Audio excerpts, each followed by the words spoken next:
My name is Akama Davies. I'm Director of Global Solutions and Innovation at Xaxis. And Xaxis is the programmatic arm of GroupM, which is part of the WPP holding group. And what we do when we say programmatic is we work in advertising technology that automates the buying and selling of media using artificial intelligence and data in many interesting and innovative ways. Oh, wow, that sounds, really great, Akama. Thank you very much for your time today, and thank you for joining us. I suppose, Akama, the reason for this conversation was to really find out about the whole diversity piece from a male perspective in tech. Mm-hmm. What do you think, that there's allegedly more men in the tech space than women? What's your view on that? Yeah, I think I would go so far as to say it's not really allegedly, at least in my opinion. I think we can see that from the spaces that I've worked in, even though they've not been honestly as bad as others in terms of gender balance, because that was a focus, but it's still not great. And particularly when you look at senior levels in the tech sector, when we look at the advertising tech sector overall, again, massively underperforming from where it ought to be as well. And in terms of why, when I was kind of thinking about this a little bit and doing a bit of research, I think the first thing to think about is a lot of the decision trees in life from a female perspective. I think that starts very early in terms of the role models that you have available in the tech sector to aspire to make you make decisions that are going to lead you into a career in tech. Then once you're in, oftentimes your managers will be male because of the gender imbalance, and potentially that leads to allyship or not always having the appropriate behaviours as part of the corporate culture that might be more skewed to a male perspective, which leads to attrition. And then the other thing, as people progress and as their life progresses, is with family as well, and the impact that has on one decision to raise a family, how you manage your maternity leave as part of that, but then also fundamentally returning to work. And a lot of the issues that we see is and where we focused on really assisting that return to work is tech moves fast, so actually taking time out to raise family in a tech career can be a bit daunting. Okay, but I suppose in your view, because you do a lot of work around diversity, you're a role model to young people, and generally in the community, you're really, you're very focused on making sure that those diversity, we can bridge that diversity gap, so to speak. Yeah, while all of the work you do outside Xaxis as a role model, whether it's to young people, BAME community, and women generally, you quite sort of you look at all of that. But how do you feel that as how can organizations be more open to taking, addressing this gender imbalance? Yeah, absolutely. In terms of really closing that gap, there's a number of different areas, and I can take those in turn, and those are a reflection of where we see the points of attrition. I think first off, obviously we can start with that entry level. So in terms of the curriculum in schools being adjusted, so what we've seen, and it's proven that girls learn differently in terms of certain specific STEM subjects.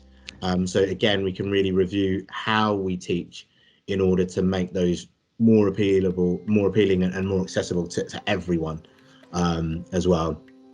When we look at the actual employment space specifically for startups and also for the wider companies, I think for startups, really for those founders, educating them on what the value is for having a truly inclusive workforce, particularly on gender balance in technology, and the technology that we are developing, not building in some of those inherent biases. So saying whether you're starting out on that journey, you need to try and address some of these balances from the get-go, because it's going to make your products and services better. It's also going to make you perform financially better as well, and it's going to enable you when you're down the line and recruiting and you scale to be more appealing to wider sets of talent. And do you feel, in your view, that programs that are specifically designed for women are discriminating men? Me personally, no.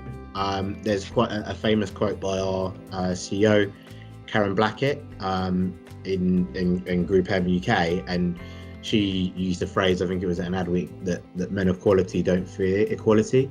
And I think that's something that we need to accept and understand, that the current tech space is very male oriented, and what we all want to do in order for the betterment of tech for everyone is make that space attract the widest pool of talent and make it the most competitive in the world, of all of the different careers, or all of the different sectors that we can go in, and we all have a responsibility in order to do that. The other thing that we need to recognise, and this is similar to all veins of diversity, is that it's about really creating that equality of playing field and accepting that it is not equal at the time, and that is what these programs are designed to do.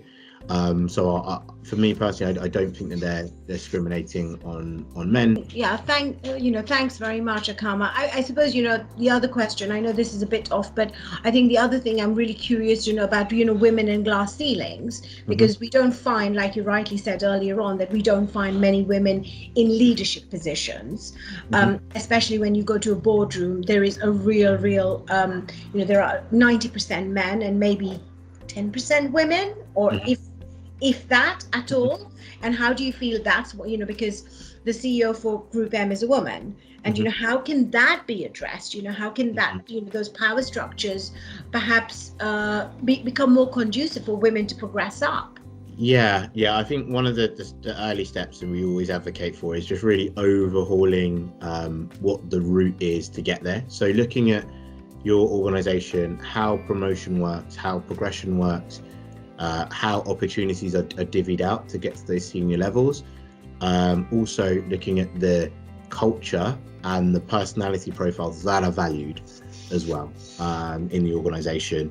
Seeing where you sit, accepting that there is bias and addressing the areas where there are bias, and then changing those processes and changing that cultural shift to be more inclusive of different genders, or other forms of diversity as well, that again in those boardroom scenarios that you mentioned, Dimple, aren't necessarily present or have additional barriers in terms of that route. Once you do that, in order to change it, you can come up with specific strategies to accelerate that change. So one of the things that All right. I mean, Akama, thank you so much. I mean, is there anything else you'd sort of like to add? Any organizations can take on board, in order to improve this really and buy into it? Yeah. I think that organizations out there can reach out to some of the amazing experts that are working in this space. So Purple Beard, for one, obviously has a number of programs that are specifically focused on increasing that pipeline of women into technology, be that via boot camps or be that via apprenticeships, etc. There's a range of others out there, depending on the route or the level. Particularly, I know in the ad tech space, such as Girls Who Code, Creative Equals, etc. That are again looking to address some of those imbalances and really speak to them, not just in terms of how do I access that female talent in tech, for one, but also how do I nurture the talent and the women that I have within my organization to progress as well, and make sure that from how the roles are advertised to how we select candidates, how we place offers on hires, how we build around our benefits package, and then how we progress talent within the organization is as inclusive for women as it can be.